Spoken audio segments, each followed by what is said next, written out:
Mesdames et messieurs, bonsoir et bienvenue au journal. Vous êtes sur Spectrum Télévision. À la une de l'actualité de ce lundi 29 juin 2020, Cameroun-Guinée équatoriale, le nuage semble se dissiper dans le ciel de ses États voisins. Des experts se concertent depuis ce lundi à Yaoundé pour un tracé exact des frontières terrestres.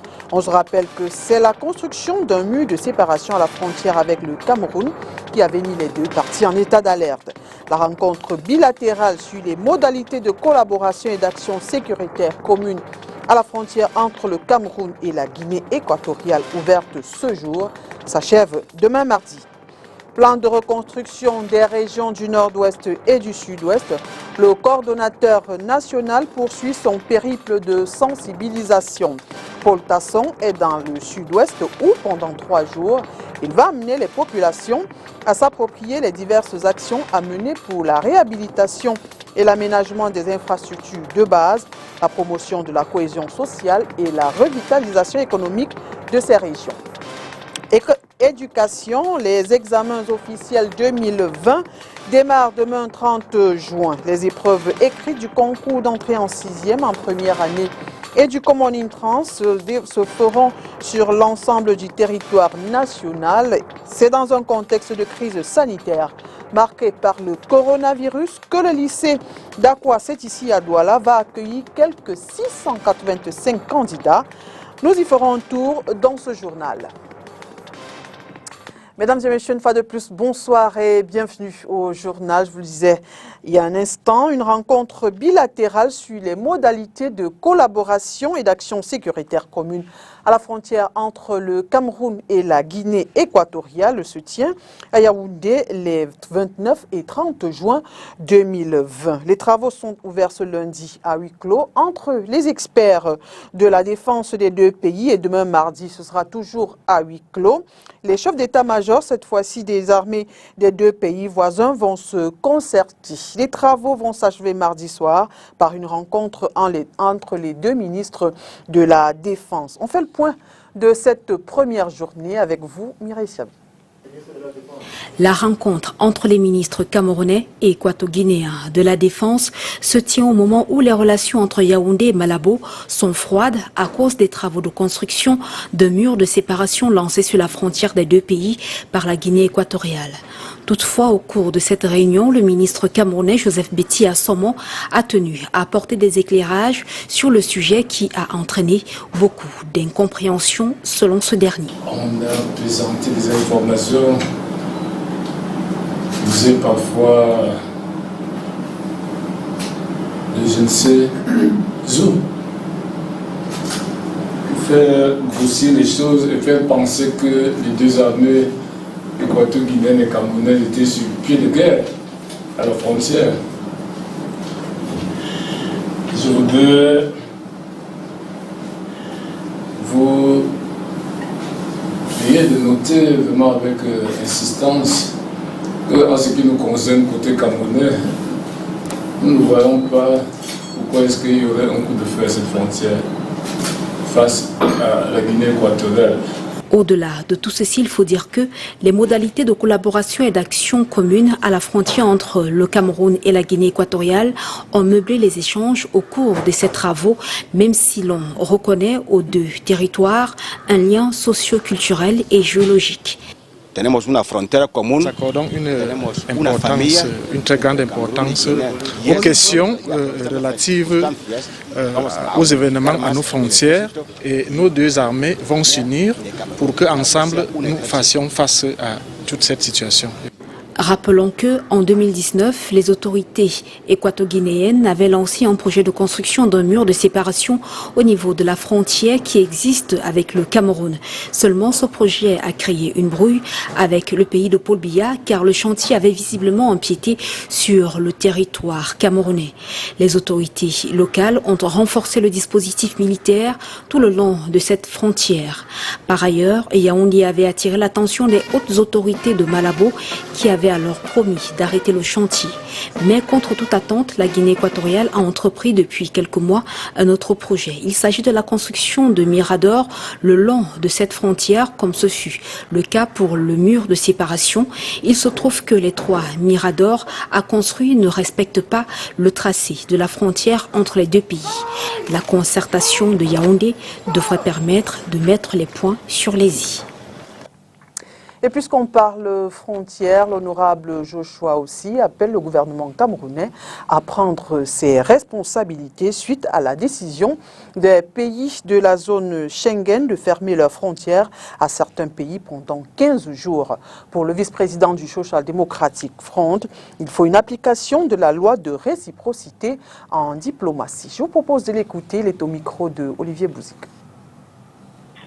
Écoutez, ce qui motive ma sortie, c'est le fait qu'il y a un 2 poids 2 mesures et surtout le fait que le Cameroun très souvent ne réagit pas à ces prises de position. Comme je l'ai dit dans ma sortie, les États membres de Schengen ont le droit de décider qui va chez eux, qui ne va pas, mais il y a un minimum, il y a le sacro-saint principe de la réciprocité qui doit être appliqué et donc le président de la République doit prendre ses responsabilités. Si les pays Schengen disent que le fait d'avoir un passeport camerounais ne vous permet plus d'entrer dans leur zone, il faudra aussi que les membres de pays Schengen ne puissent pas entrer au Cameroun. C'est tout simple. Et nous devons respecter cela et il faut qu'on arrête de se faire marcher dessus. Et fondamentalement, c'est encore plus grave quand on sait que les premiers cas de la Covid-19 au Cameroun ont été importés de la zone Schengen et donc vous ne pouvez pas avoir des pays qui nous ont contaminés avec une maladie et aujourd'hui nous mettre de côté ou nous fermer leurs portes en pensant que c'était comme si c'était nous qui avons le monopole de cette maladie et qu'on allait les contaminer à nouveau. Donc il faut absolument une réaction du président de la République. Je pense que ce qui s'impose aujourd'hui, c'est cette réciprocité, que pendant 15 jours, les ressortissants camerounais ne peuvent pas entrer dans la zone Schengen. Il faudra aussi que pendant 15 jours, les ressortissants Schengen ne puissent pas rentrer au Cameroun. Et s'ils renouvellent pendant 15 jours, nous aussi on renouvelle, jusqu'à ce qu'ils reviennent à des meilleurs sentiments. Mais je pense que c'est un minimum de justice sociale que de mettre en place cette réciprocité. À l'Assemblée nationale ce jour, les membres de la commission des lois constitutionnelles étaient réunis pour examiner le projet de loi régissant l'activité des associations déposé au Parlement vendredi dernier. Le texte a été défendu par le ministre de l'Administration territoriale. Sur les innovations, écoutons ce reportage de Olivier Bouzik. Les auteurs des œuvres intellectuelles pourront bientôt bénéficier du fruit de leurs œuvres. C'est du moins l'innovation principale à tirer du projet de loi, modifiant et complétant certaines dispositions de la loi du 19 décembre 1990 relative à la liberté d'association, en examen ce matin à la commission des lois constitutionnelles de l'Assemblée nationale. Concrètement, selon le ministre de l'Administration territoriale, cette loi permettra de mettre un terme aux frustrations des artistes. Vous savez que le talent se vend. Alors, quelle a été la préoccupation des artistes? On produit beaucoup, nous n'avons rien. Donc, ce que le chef d'État a voulu faire à travers cet amendement, c'est de permettre aux artistes de recueillir la juste récompense de ce qu'eux ils produisent, ce qui n'a pas été toujours le cas. Sur le plan juridique, cet expert des questions d'administration civile ne voit pas grand changement. Je ne crois vraiment pas que ce texte était opportun puisqu'il y a des textes qui ont été élaborés et publiés en marge de cette loi-là et qui justement avaient trait aux associations. Il s'agit juste d'une insertion que l'on fera dans cet alinéa-là sur les associations à caractère culturel. Donc ces associations à caractère culturel vont donc rejoindre dans le régime juridique des associations, le régime des syndicats, des partis politiques, des ONG et autres. Pour lui, il faudra croiser les doigts afin que l'on passe des textes à l'application. Donc on se pose bien les questions. Cette loi qui concernait le monde du sport et les sportifs, si elle est restée lettre muette aujourd'hui ou bafouée, est-ce que c'est pour la loi sur les artistes qui sera observée? Là encore, il faut se poser beaucoup de questions. Donc je reste dubitatif sur le sérieux de notre gouvernement sur cette question-là. Après la commission des lois constitutionnelles, le ministre de l'administration territoriale devra rassurer les parlementaires sur ses préoccupations au cours de la discussion générale en plénière. Les populations du Sud-Ouest appelées à s'approprier les diverses actions à mener pour la reconstruction de cette région. Paul Tasson, coordonnateur national du plan de reconstruction des régions du Nord-Ouest et du Sud-Ouest, est dans cette région. Celui-ci poursuit sa mission de sensibilisation et selon lui, ce plan se veut un programme d'espérance pour les populations des deux régions concernées. Paul Tasson a également présenté aux participants les effets de cette crise sur l'éducation des enfants, les effets économiques avec les activités qui tournent au ralenti ou pas du tout, et dont les effets sur la population, car certains sont aujourd'hui déplacés internes et deviennent des fardeaux pour les autres. Le coordonnateur national de ce programme relève que la souffrance ne saurait être un mode de vie réservé aux populations des régions en crise, raison pour laquelle la mise en œuvre de ce plan démarrera dans les régions déjà pacifiées. Il faut l'union des cœurs avant de penser la reconstruction des régions du Nord-Ouest et du Sud-Ouest. C'est ce que pense Paul-Éric Guinet, invité de l'émission Face à l'actu ce dimanche sur Spectrum Télévision. Le maire de Njombe-Pendja pense que cette crise est due aux frustrations. Il est important d'écouter les uns et les autres et des interlocuteurs, il y en a. Je propose de l'écouter. Beaucoup d'efforts sont faits en ce moment, visiblement. Mais il faut passer par l'union des cœurs. Vous comprenez? Vous ne pouvez pas rebâtir une zone qui a été sinistrée pendant longtemps sans qu'il y ait l'union des cœurs. Il faut absolument régler le problème du Sud-Ouest ou du Nord-Ouest. Sinon, le risque qu'on court, c'est que on soit en train d'y mettre de l'argent et à la fin, les gens continuent à détruire. Vous comprenez? Ce n'est pas la peine de courir à rebâtir le Nord-Ouest ou le Sud-Ouest. C'est nos frères. Je continue à dire que c'est nos frères. Ils méritent qu'on discute avec eux. J'ai entendu de part et d'autre dire est-ce qu'il y a quelqu'un, un interlocuteur? Mais Atangandji est un interlocuteur. Atangandji connaît des gens au Nord-Ouest, au Sud-Ouest. Ils peuvent rester ensemble. Ils sont très nombreux là, Nalova et autres. Ils peuvent discuter avec leurs frères. J'ai vu Abobala et les autres, ils peuvent discuter avec leurs frères. Moi, je ne suis pas je suis pas pessimiste à ce point. Vous comprenez?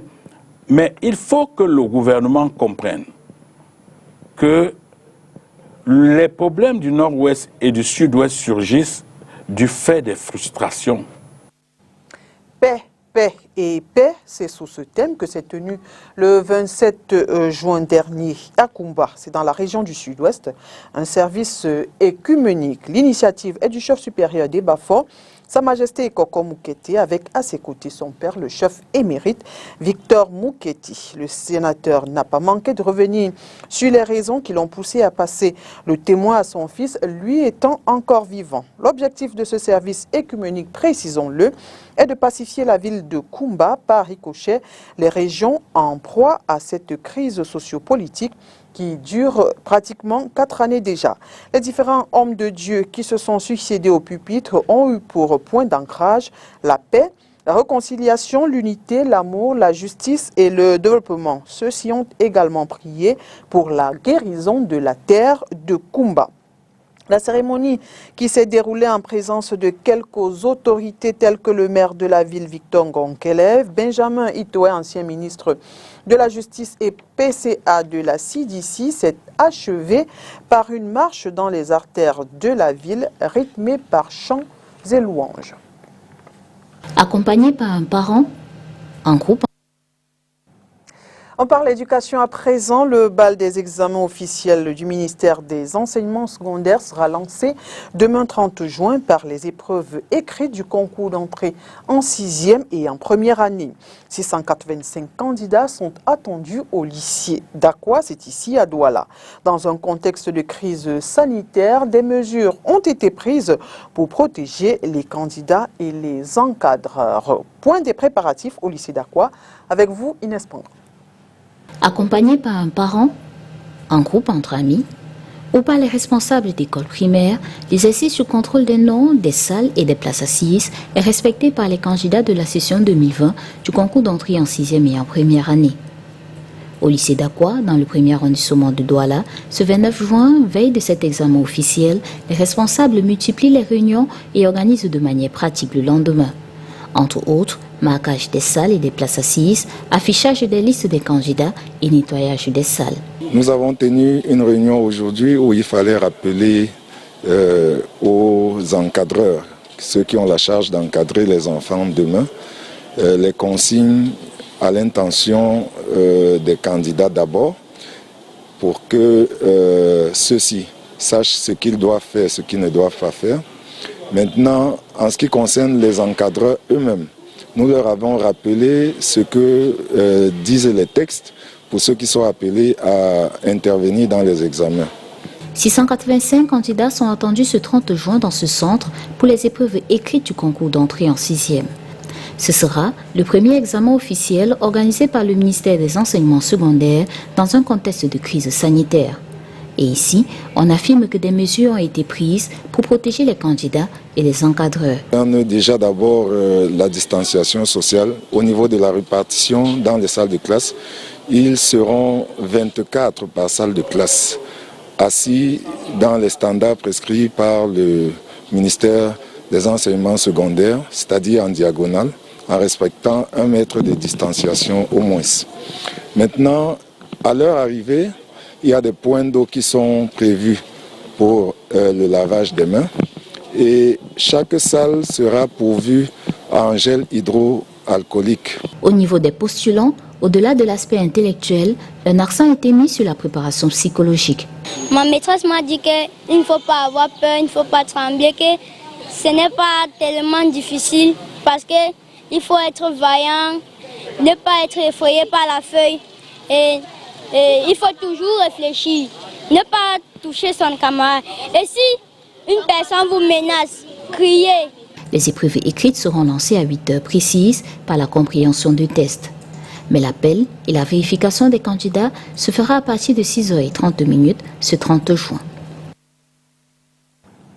Souvenez-vous, vendredi dernier, la Légion de gendarmerie du littoral, sous la supervision du commandant, le colonel Pierre-Aimé Bikele, a incinéré à la décharge à PK24, c'est dans le 5e arrondissement de la ville, un important stock de cannabis. Au cœur de ce trafic de stupéfiants, un vaste réseau familial. Sur le plan judiciaire, que risque justement cette famille interpellée par la gendarmerie? Voici les explications du bâtonnier Charles Tchungan, rencontré par nos reporters Makeda Ledinyotium et Jules Pont. Nous sommes ici à la décharge de PK24, située dans l'arrondissement de Douala 5e. Ce 26 juin, un important stock d'environ 582 kg de cannabis est incinéré. D'après des investigations menées par les éléments de la Légion de gendarmerie du littoral, ces stupéfiants ont été saisis au cours d'une opération qui a permis de démanteler un vaste réseau familial de trafic de drogue. Sur le plan judiciaire, l'ancien bâtonnier maître Charles Tchungan affirme que la loi punit sévèrement toute personne reconnue coupable de trafic de drogue. Le Cameroun a fait voter une loi spéciale qui vient en fait mettre en application la Convention contre le trafic de drogue dans le monde du 7 août 1997 qui prévoit des sanctions extrêmement sévères, n'est-ce pas, qui a créé des délits, mais plus particulièrement qui a créé des crimes, puisque les sanctions peuvent aller jusqu'à des peines de 20 ans de prison, voire même à 40 ans de prison, puisque la loi a prévu des circonstances aggravantes en la matière. En ce qui concerne votre question, il apparaît que ce trafic de stupéfiants, n'est-ce pas, a été exercé dans le cadre d'une famille. D'abord, il faut rappeler que cette loi a prévu la commission de ces infractions en bande, n'est-ce pas?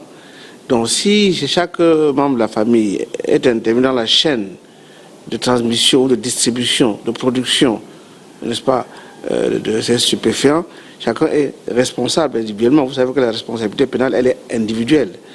Une famille étant au cœur de ce vaste réseau de trafic de stupéfiants, la loi a prévu des dispositions particulières pour les mineurs. Lorsque l'enfant agit sous l'autorité du père, on considère que sa responsabilité est atténuée parce qu'on voit très mal un chef de bande qui enrôle ses enfants dans la commission d'un crime, embarquer ses enfants mineurs avec lui. Donc dans ces conditions, on appliquera ce principe qui consiste à dire que les enfants ont agi sous une contrainte révérentielle parce qu'il s'agissait quand même de leur père et qu'il leur doit par principe obéissance. Mais le principe est que la responsabilité est individuelle. On doit d'abord déterminer quels sont les actes individuels que les enfants ont posés. S'il apparaît clairement que les enfants font partie d'un réseau de distribution dont ils sont conscients et qu'ils font ramener de l'argent, on ne peut plus dire que c'est sous la peur ou la crainte de leurs parents qu'ils ont, n'est-ce pas, agi.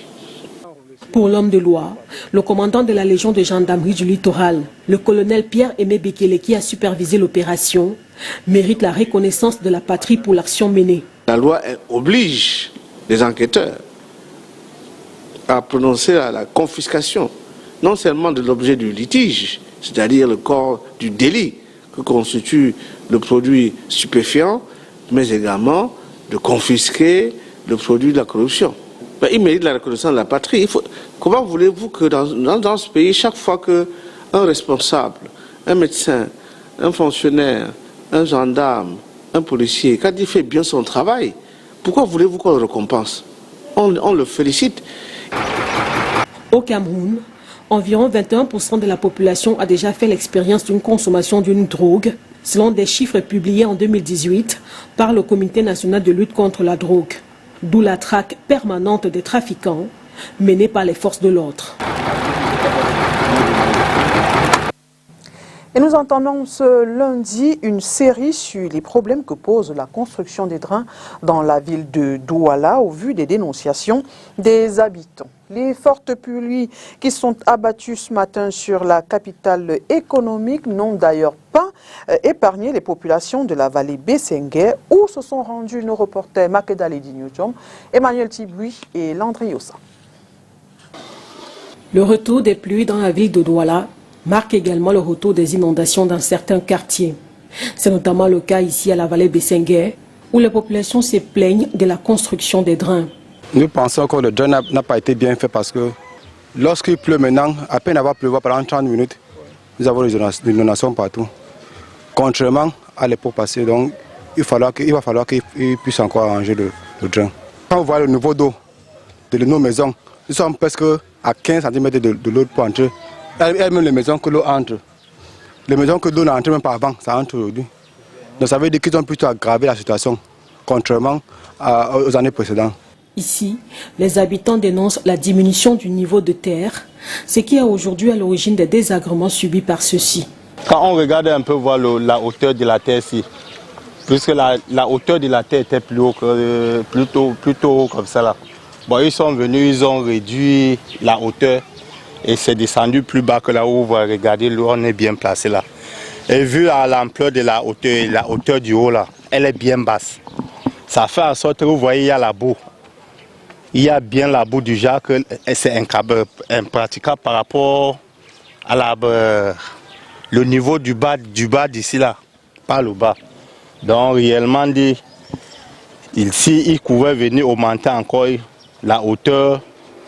La même hauteur du gravier qu'ils ont versé là, par le haut là. Et ça devait faire que le béton devait être un peu plus haut. L'eau peut-être, on devait un peu avoir moins d'inondations. Ces habitants espèrent que les autorités compétentes reviendront corriger, voire refaire les travaux effectués au niveau de ces drains. Santé, lutte contre le coronavirus au Cameroun. L'Organisation mondiale de la santé a offert ce jour au gouvernement camerounais via son ministère de la Santé publique 183 concentrateurs d'oxygène, un financement de l'Union européenne. On fait le point avec vous, Mireille Sabzi. Ce 29 juin 2020 est en quelque sorte qualifié de journée de fourniture effective et des contributions des Nations Unies et de l'Union européenne à la réponse au Covid 2019. Ce matin, nous avons eu le privilège de présenter à Monsieur le ministre de la Santé une équipe d'experts internationaux qui sont venus d'Allemagne et de France à travers l'appui de l'ambassadeur de l'Ordre de Malte. Et cette équipe a été reçue également par son Excellence Monsieur le Premier ministre, chef du gouvernement, qui leur a souhaité la bienvenue et qui a exprimé sa joie de cette équipe qui est venue au Cameroun pour aider à analyser la situation de la réponse au Covid et d'aider là où c'est nécessaire. En effet, depuis la survenue de la pandémie Covid-19 au Cameroun le 6 mars dernier, le bilan du 20 au 22 juin 2020, par exemple, est de 12 000 cas confirmés et environ 300 décès, soit un taux de létalité de 2,6% et un peu plus de 7 500 personnes guéries, soit 64%. Parmi ces personnes guéries, plusieurs l'ont été grâce à la disponibilité de l'oxygène pour les aider à maintenir un niveau d'oxygène acceptable dans le sang, précisent les experts. Cet oxygène peut être rendu disponible par plusieurs méthodes dont la plus accessible financièrement est la méthode par concentrateur d'oxygène. Cet oxygène peut être rendu disponible par plusieurs méthodes dont la plus accessible financièrement est la méthode par le concentrateur d'oxygène. Parlant de concentrateur d'oxygène, ce lundi 29 juin, l'Organisation mondiale de la santé en a offert au gouvernement camerounais 183. Les sont extrêmement importants pour répondre à l'un des deux objectifs de la réponse au Covid au Cameroun. Le premier focus ou le premier accent, c'est la réduction de la transmission, mais le deuxième, c'est la réduction de la mortalité. Et donc, comment mieux prendre en charge les cas malades du Covid, aussi bien les cas asymptomatiques, aux cas avec symptômes simples, mais également les cas avec symptômes sévères, comme la difficulté respiratoire, la pneumonie sévère, les cas critiques. Et donc ces équipements vont permettre de mieux prendre en charge des malades et réellement pour sauver plus de malades qui ont le Covid. En dehors du don de ce jour, 6 000 écouvillons ont été remis la semaine dernière au Laboratoire national de contrôle de qualité des médicaments et d'expertise. Le coût total de ces appareils et kits de diagnostic est estimé à 78 103 996 francs CFA, un financement de l'Union européenne. C'est un équipement très précieux. Nous sommes très contents de pouvoir contribuer à cela. Je remercie l'OMS qui évidemment est le chef de file en termes techniques qui a prévu, planifié et mis en œuvre cette activité. L'Organisation mondiale de la santé qui poursuit son appui technique et financier au Cameroun a indiqué qu'elle le fera jusqu'à la victoire sur la Covid-19. Et puis l'information à l'étranger, c'est dans le Round-up Afrique avec Vio. Le nouveau président malawite Lazarus Chakwera a nommé lundi, dès le lendemain de sa prestation de serment, une série de ministres de son gouvernement, dont celui en charge du portefeuille des finances. Le chef de l'opposition, M. Chakwera, 65 ans, a remporté les élections présidentielles du 23 juin face au sortant Peter Mutharika avec 58,57% des suffrages. Au Burundi, le président Evariste Ndayishimiye poursuit la mise en place de son équipe. Son premier gouvernement est dominé par les tenants de la ligne dure. Les choix des ministres du nouveau président, perçus comme étant plus ouverts que son prédécesseur, sacent les espoirs d'une éventuelle ouverture du pays, en particulier avec la nomination du plus haut gradé de la police burundaise, Alain Guillaume Bunyoni, au poste de Premier ministre le 23 juin dernier. En Libye, au moins 9 corps ont été découverts dans un nouveau charnier dans la ville de Tarhouna, selon les forces du gouvernement d'union nationale, GNA, reconnu par l'ONU. L'autorité chargée de la recherche et de l'identification des disparus a indiqué que d'autres charniers pourraient se trouver dans la même zone. Le projet éthiopien de méga barrage sur le Nil bleu fait l'objet ce lundi d'une réunion du Conseil de sécurité de l'ONU. La structure suscite de fortes tensions régionales, notamment entre l'Éthiopie et l'Égypte qui dépend à 97% du fleuve pour son approvisionnement en eau.